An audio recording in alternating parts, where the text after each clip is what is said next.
साध संगत जी, प्यार से कहना धन निरंकार जी। प्यारी साध संगत, अभी हमने लोहड़ी का त्यौहार मनाया।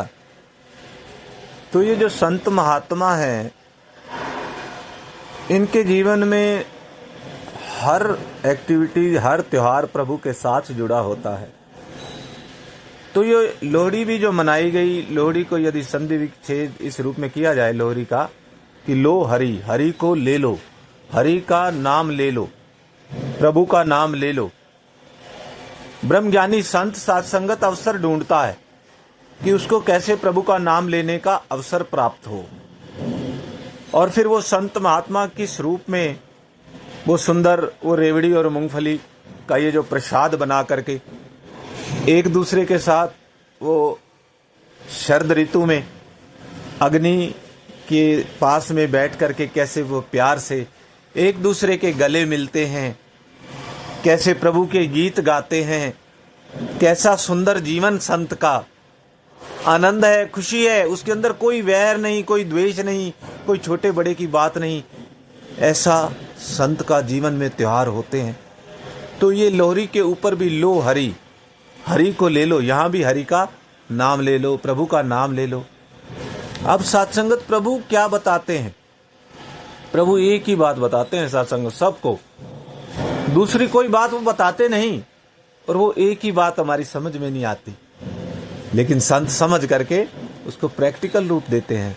और वो प्रभु एक ही संदेश देते हैं, प्रेम, कि आप आपस में प्रेम करो, त्योहार मनाओ, आनंद लो। चाहे वो लोहड़ी है, मकर संक्रांति है, या दिवाली है, होली, कोई भी है, ये त्योहार प्यार के लिए बने हैं कि आपने एक दूसरे का सम्मान करते हुए प्यार के साथ भगवान का नाम लेते हुए अपने जीवन को आनंदित करना है। और सत्संगत संत उसका अनुसरण करते हैं, जो प्रभु कहते हैं, जो सतगुरु बताते हैं, उसको प्रैक्टिकल रूप में जीवन में अपनाते हैं। जो गुरु आखे वो कुछ करना, जो गुरु कह रहे हैं, जो सतगुरु बता रहे हैं, एज इट इज उसको मान लेते हैं, आनंद के साथ जुड़ जाते हैं। इसलिए सत्संगत सतगुरु भी सदा मुस्कुराते हैं और उनके प्यारे संत भी सदा मुस्कुराते हैं। इसलिए कहा है ना, संत तो ये भी कहा है कि सदा दिवाली संत की। अब संत की दिवाली सदा कैसे हो सकती है? कोई सुनने वाला कहेगा कि ये क्या बात हुई, दिवाली तो एक ही दिन होती, साल में एक दिन त्योहार होता है, लेकिन संत की दिवाली सदा कैसे? क्योंकि संत प्रेम के अंदर मग्न रहता है, हमेशा आनंदित रहता है, काम कर रहा है, संसार की सेवाएं निभा रहा है, सारी घर की, परिवार की, ऑफिस की, सब जगह जा रहा है, रिश्तेदारी में प्रेम सबके साथ बांट रहा है, लेकिन फिर भी प्रभु परमात्मा के भाने में रहते हुए। ये फर्क है एक साधारण व्यक्ति में और एक महात्मा में, एक संत के अंदर उसका जीवन किस तरह से एक त्योहार, वो भी एक प्रभु का नाम लेने का उसको जरिया बना लेता है कि मैं कोई अवसर ना छोड़ूं, जीवन का कोई खुशी ऐसी ना हो जहां पे प्रभु का नाम ना लेना हो। साध संगत जन्म दिवस होते हैं, संत महात्मा सत्संग में मनाते हैं, कहीं और नहीं जाते कि हमने कहीं बाहर जा करके कहीं ऐसी जगह पर वो कहीं खुशी मना ले तो उसको आनंद नहीं आता। वो कहता है, प्रभु जब से आपके चरणों की प्राप्ति हुई, मेरा हर त्योहार, मेरा हर जन्म दिवस, मेरी हर खुशी अब मैं आपके चरणों में बिताना चाहता हूँ। यही एक मांग होती है प्रभु से, और कोई मांग भी नहीं मांगता।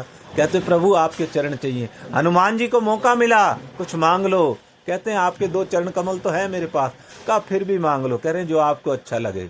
सब कुछ समर्पण, समर्पित कर देता है संत, सारी खुशियां प्रभु आपके चरणों में मनानी है। और साथ संगत, ये तो भगत की बात थी। फिर आगे प्रभु क्या करते हैं ये भी सुन लीजिए, ये भी सुनना जरूरी है कि साथ संगत प्रभु क्या कहते हैं कि ठीक है, अच्छी बात है, भाव भी बोर हो गए। प्रभु भी कहते यदि तू ये यहाँ पर ये अपनी एक खुशी मनाएगा, तेरी खुशियां मैं 1000 गुना कर दूंगा, तेरी खुशियों को ऐसे तेरे को आनंद से भर दूंगा। और भरते हैं, इसीलिए संत सत्संगत सदा आनंद में रहते हैं। कैसे उनके पास किसी चीज की कोई कमी नहीं, सदा आनंद में रहते हैं। तो ये एक संदेश दिया जाता है संसार को कि ये सुख चाहे शरण राम की आ जाए, सुख, आनंद, खुशी लेनी है तो हरि का नाम जपते रहो। लो हरि, लो हरि, लो हरि, हरि को ले लो, हरि का नाम लो, जप लो।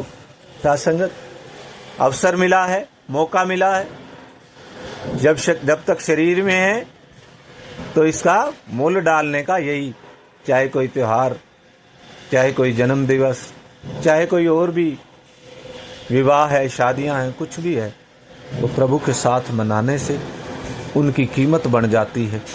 वरना तो सत्संगत संसार भी वो सारे कर्म कर रहा है और फिर एक संत भी कर रहा है, तो इसलिए कहा है कि संत सदा खुश रहते हैं और संतों की दिवाली होती है। तो आओ सत्संगत, लोहरी की इस पावन पवित्र बेला में भी प्रभु का नाम जपते हुए, हरि का नाम जपते हुए, राम नाम का गुणगान करते हुए, दर्शन करते हुए, तू ही निरंकार सामने देखते हुए, आनंद के साथ नाचते हुए, मीरा की तरह पायो जी मैंने राम रतन धन पायो, कोई फिक्र नहीं, आनंद के साथ जुड़ी है। आनंद ले लो संतो, आनंद ले लो, हरि का नाम ले लो, लो हरि लो हरि लो हरि।